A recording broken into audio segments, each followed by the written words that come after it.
Hello, I'm back. Welcome to episode 3 of Empowering Women Through Fitness. I am your host, Bridget, Therese, and we are going to give this another shot. If you were tuning in earlier, we had again some technical difficulties, but I am striving and committed to working through those. So Krystina found some headphones, so we're going to do the headphone method again, and her phone is also, the battery is really low, so we're going to go as long as we can with you guys. Hopefully we can knock out 15-20 minutes with you guys, so should be plenty of time. But thank you for bearing with me. Thanks for coming back and watching this. As soon as I see that she is live, I will go ahead and join her. So thank you for tuning in again.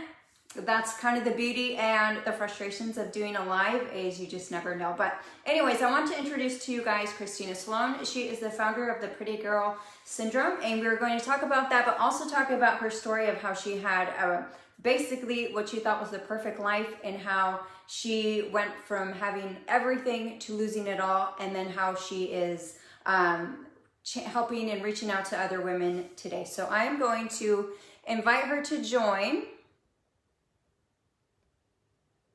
Almost done. We're while she gets on, if you are watching, go ahead and drop a comment about where you are.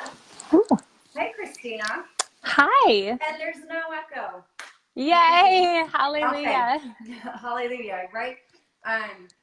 Welcome, Krystina. Thank you for joining me tonight. I'm so happy that you're here. I'm happy you struggled through this with me, so I appreciate that so much. Oh, you're so welcome. And thank you for having me. We're going to dive right in because Krystina's phone is going to die at some point, and we don't know when. So we're going to go until it does. If she cuts off, it wasn't because she got offended.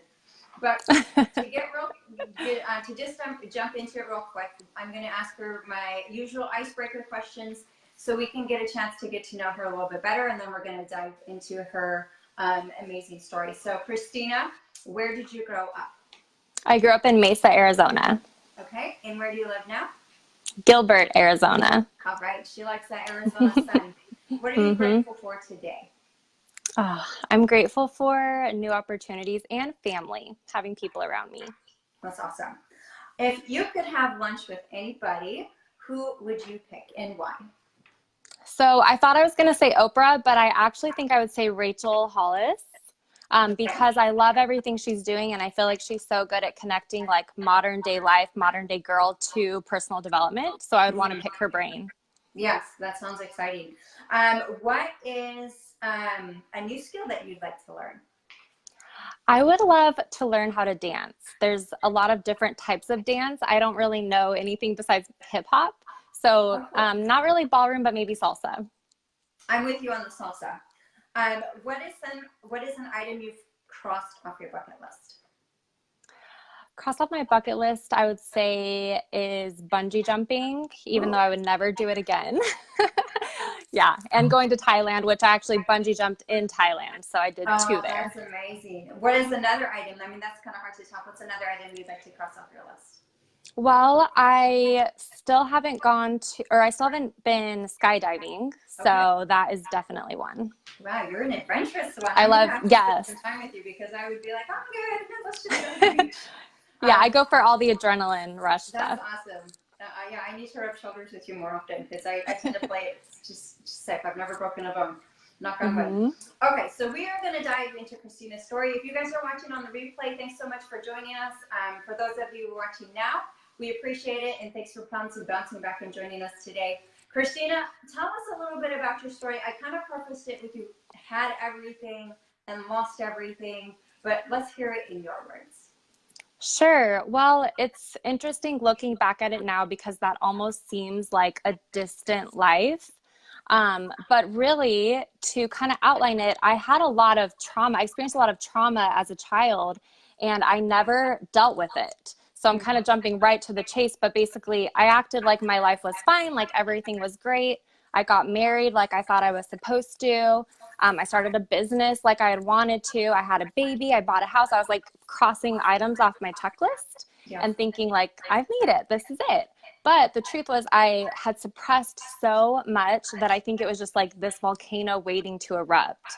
And so at some point, my marriage fell apart. That included my business falling apart because that was with my then husband.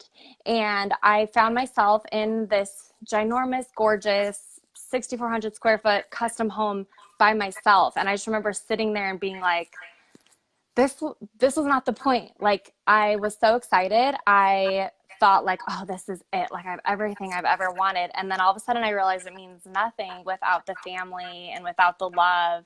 And it just completely shifted my perspective on what really matters. Because the truth is, I'd been pretty materialistic up until that point. Mm-hmm. Can you talk a little bit more about like leading it up to it and checking off lists? I know if I check off items off my list, it feels pretty good and you kind of get comfortable in that space. Talk a little bit more about checking those items off and kind of when you felt like you made it, if there was a point like that, and then let's talk about Sure. So yeah, I'd say I was raised in a religious family and just in the society I live in, I kind of learned, spoken and unspoken, like this is how you live. Like you, I mean, I didn't really have it that you need to go to college per se, but it's like, it was more like you get married as a woman, like I should get married and have a baby and be a wife, like be either a stay-at-home mom or a wife. And so as I was doing those things, like I wasn't ever checking in, like, is this what I really want? And I made those decisions based on what I thought other people thought I should. So yeah, so then let's see, when I thought I made it, I would say was probably when, for some reason, I think that the money comes to my mind. Like I remember this time looking at my bank account and for the first time seeing, I think it was like $600,000 in there. And I remember looking at it and being like, wow, this is the most money I've ever had. And I had this moment of like, wow, this is so cool. Like I've made it, which that shows like that was what I based it off of at that point. It was the money. So, and then the crash and burn, really, I was pretty disconnected, even though I didn't know how it started to go down, was that I noticed something was up with my husband. Like he was withdrawn. He was very busy. I thought that he was addicted to the power and success because we were very successful in our business. And I saw him, how much he loved it. It was hard. From my perception, it was hard for him to come home and be with family when it was so exciting to be thriving in business. But I think that was just what started to pique my attention and see like something's wrong here. And then it led to something wrong in our business. And it definitely was like a slow unraveling that then just like completely shattered after that. So you kind of detected it, and now are you asking him what's going on? Are you feeling disconnected? And then, so talk about that a little bit, kind of finding out what was actually going on, and then what happens after that. Yeah, for sure. Well, I may filter just a teeny bit out of respect for him. I've definitely learned over the years that, you know, he's my son's father, and it's something where like we were both in it. So yeah, I understand that. Yeah. Awesome. So basically I really remember that he was having a lot of anxiety about us moving into this new house and things that I thought were normal, like things that I was excited about. He was having trouble with. And then when I would ask, he would just say everything was fine. No. So it's like I started to just pick up on these incongruencies. Yeah. And I was trying to figure out what was going on with him, but I knew he wasn't opening up to me. And to be fair now, I don't think I was a safe space. I was very much like very self-righteous. I was like, I'm the perfect wife. I'm the perfect mom. And like, don't you dare mess up because like, I will make sure you know it. That was how I was. Yeah. So walk us through the next step. So things are starting to feel uneasy at home. Your safe place is no longer feeling as comfortable. Where do we go from there? And then let's transition into the next phase. Okay.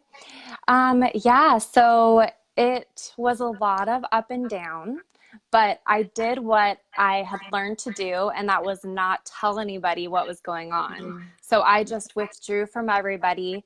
We went into this major divorce battle, and I didn't ask anyone for help. I was just trying to deal with it on my own. I was embarrassed. All the guilt and shame that I had been programmed to feel was coming up. And I didn't want people to know. I liked having the image that I had the perfect life. So it was very hard for me to, you know, share anything different. So basically, I stayed in the home that we were in for a while by myself. I decided to rent it out to girl roommates, and then I realized, what am I doing living in this huge house by myself?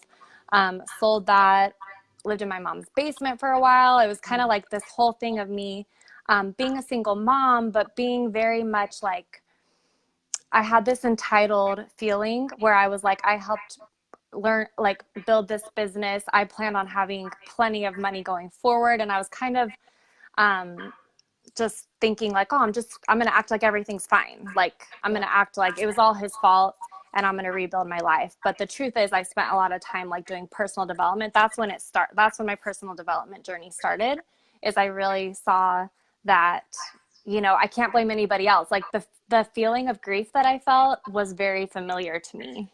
And actually, I remember, this is something that like, I don't think I've ever said to anybody. I remember that he said to me, you should be on antidepressants, and a girl who had more confidence would not feel so upset about this.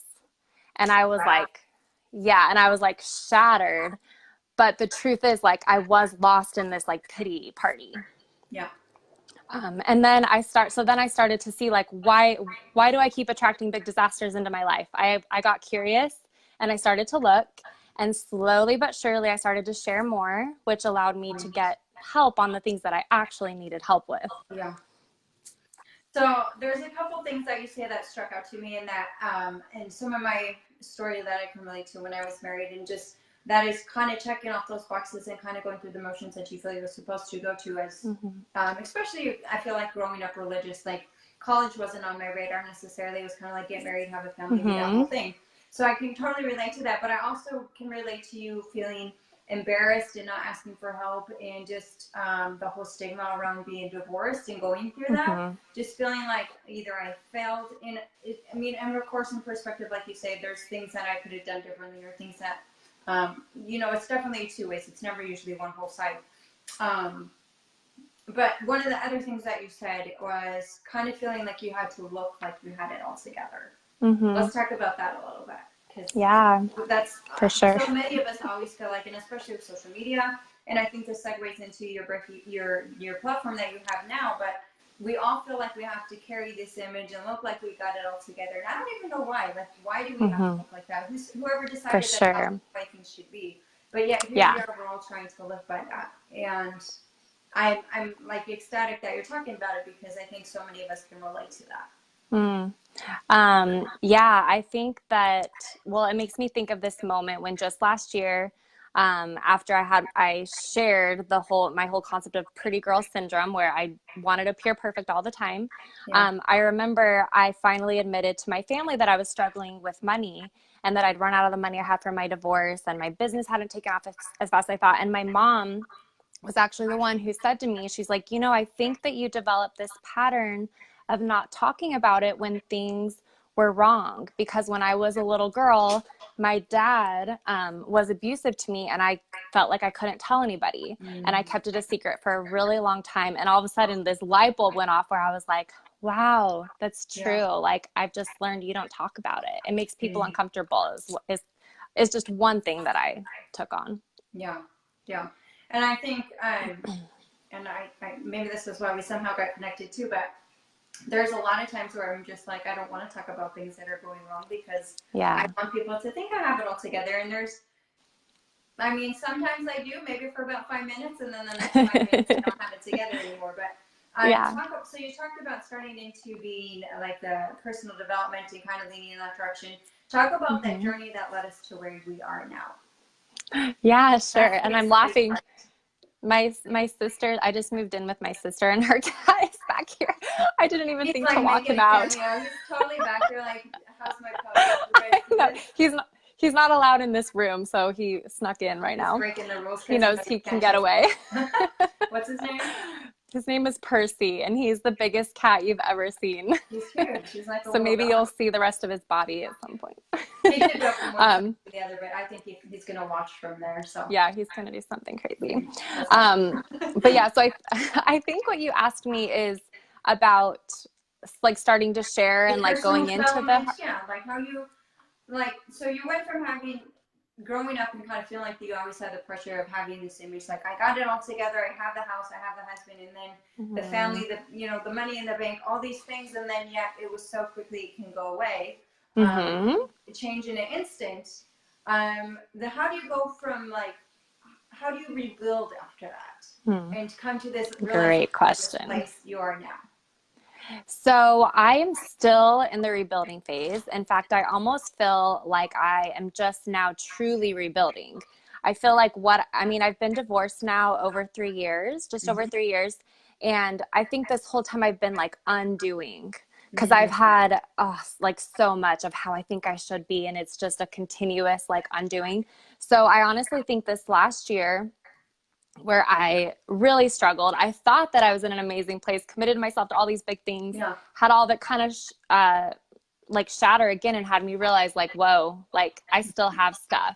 Like I have to actually face it. And, I thought that I was. That was the craziest thing.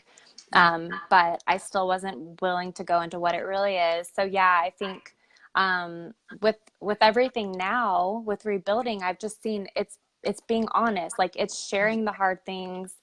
It's mostly about being present in the moment, really, because I think that it's like anxiety comes from me worrying about something in the future. It's suppressing my emotions, and I've really realized I can't stay present unless I feel the emotion now. So I've been allowing myself to feel angry way more often than ever. I never let myself feel angry before, but now I'm just like, I'm freaking like angry right now. And then it like goes through me and goes away. So yeah, it's not even as big as I thought it was, but it is just the little things of each day choosing how I'm going to be.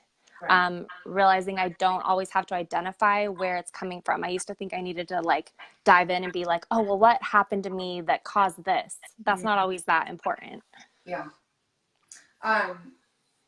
No, that's really good. And I think being transparent and learning how to talk with, of course, in a safe place with people that you trust, it really makes a big difference. And having a circle that you can be honest, or somebody who's going to listen to you and not judge you, like that makes such a big difference in healing and moving forward and growing.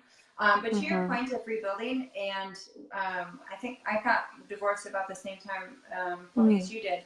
And I think you rebuild, but I think you're always building. Like, rebuilding is, I don't think you ever make it or you ever arrive. Like, as long as you're striving to become a better person or to grow or to do positive things in your life, I don't think you ever reach a phase where you arrive. Like, okay, my house is built, I'm done now. So I want to talk to you about how you transitioned from that phase of being kind of torn down into breaking pretty girl syndrome, which I'm super excited about. So can you tell us a little bit about that?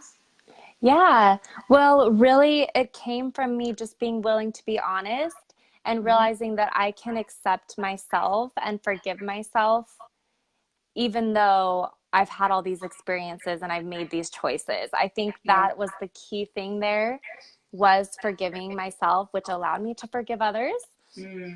So it was crazy. As soon as I actually shared the truth, instead of people, like shunning me or turning away from me, the exact opposite happened. And people were like, oh my gosh, I completely understand. I've been there.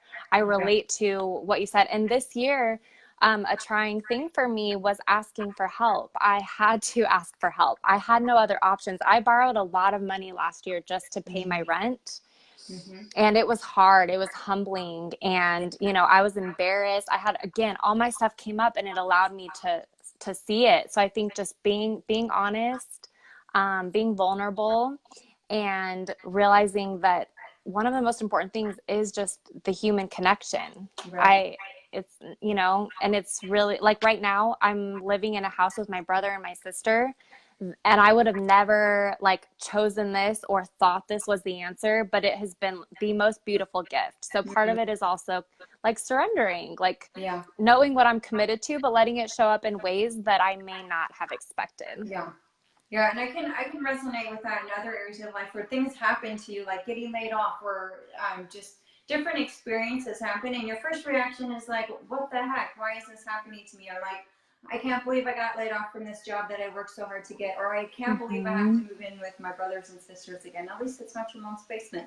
You guys can have like slumber parties or something. But Uh-huh. finding, instead of like being angry and bitter about it, like really finding like, why am I in this place? And this is something like Yeah. I've been kind of been learning, like, why am I still in this place? Why am I still learning Mm-hmm. this lesson?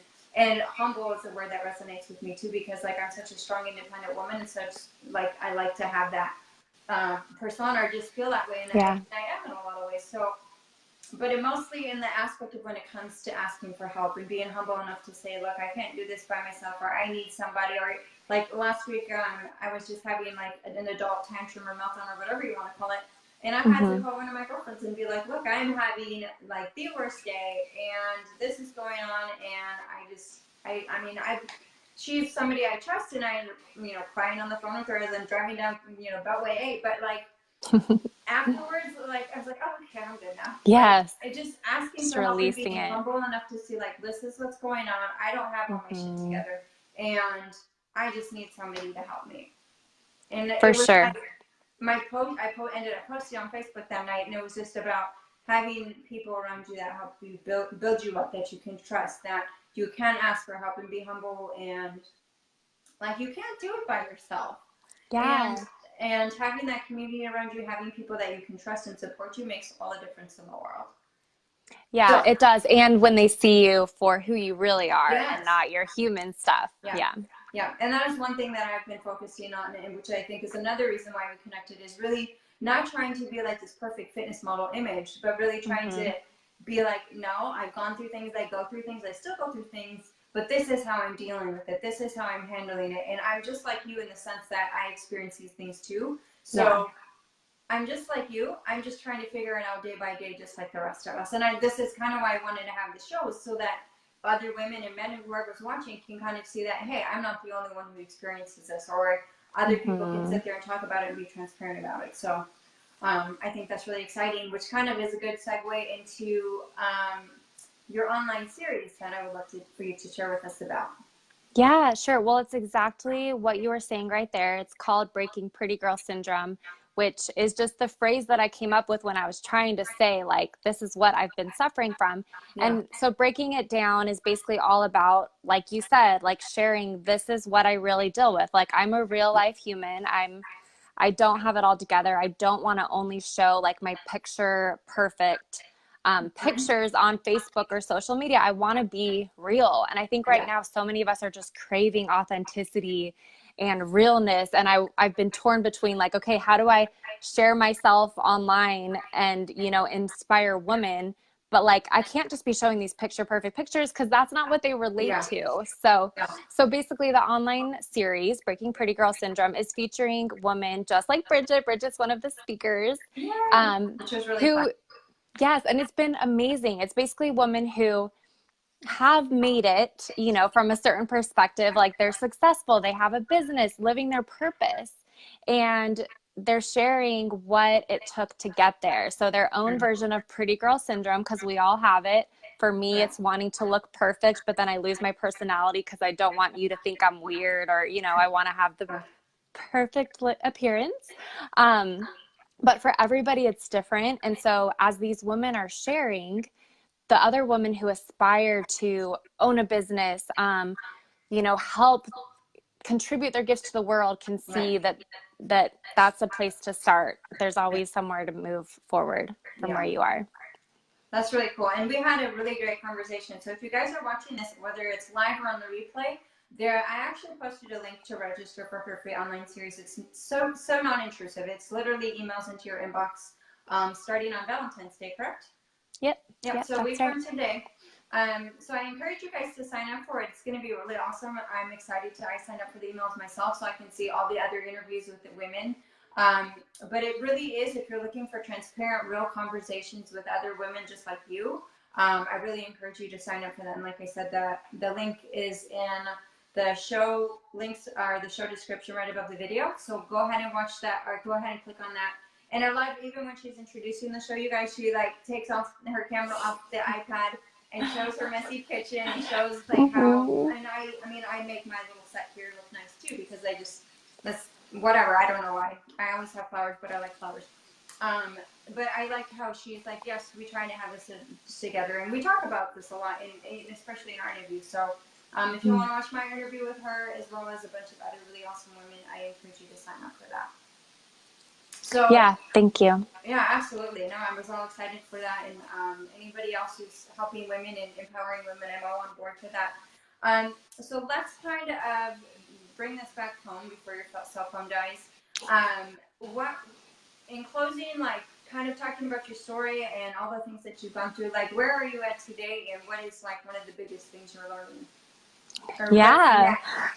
Okay. Yeah. And this is even like big for me to share because I wish I could be like, oh my gosh, I'm living the dream life. I figured it all out. Yeah. But the truth is, I am learning to live on a budget. I am so not good at that. So right now, I'm really working on just like my self-discipline. Yeah. So I'm just doing things like making promises and keeping them for myself, Yeah. living inside my budget. And I'm also just so committed to living my truth and showing up authentically. So even like in something like this, I'm trying to feel like me at my core and not put on a pretty face and project. I'm trying to really just settle into who I really am and show up as me in every, area of my life. Yeah. And I can sense that you are, which I think helps me even to feel more comfortable and like your energy is coming through the phone to me and making me feel that way too. Oh my gosh, that's so great to hear. Yeah. No, for sure. All right, so let's do a closing question. And Chris from Blaine is watching. My brother Sam is watching. There's a bunch of people. My sister. Your sister. My sister's watching, which she'll have to go back and see her cat. Yes, her cat made a massive appearance. I think he's going to stop in Hollywood next. In closing, and I do want to thank everybody for watching. If you stuck with us this far, thank you so much. If you're watching on the replay, we totally appreciate you guys. In closing, and then after your question, we say goodbye. You can X off, and then I'll just close out the show. So if you click on the little thing, I forgot to tell you that in our midst of trying to make this work. What would you say to a woman who's watching this show who desires to feel more empowered? I would say that it's going inside. Like, forget about everything else. Like, for just a moment, forget about the rest of the world. Forget about what you think you should be doing, how you think you should be living. And just go inside and see how you actually feel inside. Because, this is our home. And when I actually got real about it, I realized, like, my insides were like freaking out all the time. Yeah. And so it wasn't until I started to be gentle with myself and to let myself feel at ease inside that I actually could open up to good and new opportunities. So I would say do that. And I'm thinking of this quote. I'm pretty sure it was by Lisa Nichols that I just love. She basically said, like, my like's the only thing that matters. Like, your like is extra. And I love that because it's just, you really are the only one that matters. And like love, connection can only come with others once you have yours. Yeah. So I would say start there. Yeah. And then actually one of our viewers, Gabe, asks, and I think he's trying to understand what is the pretty girl syndrome. And maybe you can kind of explain what that means real quick. So he says, sure. Essentially he's asking what it means. Yeah. Fear of being comfortable being yourself. Yeah, that really is it. It's basically fear of showing myself. And something interesting is that I realized I became like a robot when I like had my hair done and my makeup done because I wanted to look like this like model walking around the world. And then as soon as I did this social experiment where I like took out my extensions, took off my lash extensions and no makeup, walked around in kind of like what I felt like was frumpy clothes. And I realized how free I felt. I was chatting it up with everybody. I was allowing myself to be like my extra self, like, living like bigger than life. So that's it for me. And for everybody, it's either feeling constrained by the need to look good all the time or living life the way you think you should based on someone else's standards. That's how I define it. Way to summarize. That's a perfect way to summarize.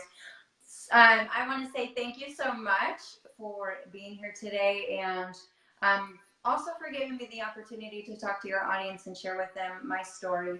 So again, if you guys want to watch that and get registered on that free online series, do click in the link above. But thank you so much for being here. You are beautiful from the inside out. So whatever you're doing is working. Oh, But again, thank thank you for you. being here and struggling through my technical difficulties again. Thanks to your cat for making an appearance. And I will be in touch, and I'm so grateful for you. Sounds good. Thank you so much. You're Thank you, welcome. everyone who's watching. You can go ahead and tap your screen and then click your X, and then I think you should bounce. So while she is getting on, I want to thank you guys for watching. I promise we're going to get this sound system thing mastered so I can show up on time. I may try and do a webinar avenue just so it's a little bit more smooth. But next week is Valentine's Day. It happens to fall on a Thursday, and we're going to be talking to a woman who is a love relationship coach and expert, and she's also going to be sharing her story of working overcoming bad relationships and how you can have the relationship of your dreams. That she may not be able to teach that all in 30 minutes, but she is going to give us some really awesome advice about relationships with not just in romantic relationships or spouses or partners, but with relationships with those around you and really having that solid foundation. So thank you guys so much for watching. Thank you, Erin. Thank you, Chris. Thank you, Gabe. Thank you, Sam. Thanks to everyone who jumped on. Even if you couldn't stay for the whole thing, I appreciate it. We will be back here next Thursday, 7 p.m. Thank you so much for watching, and I will see you next week.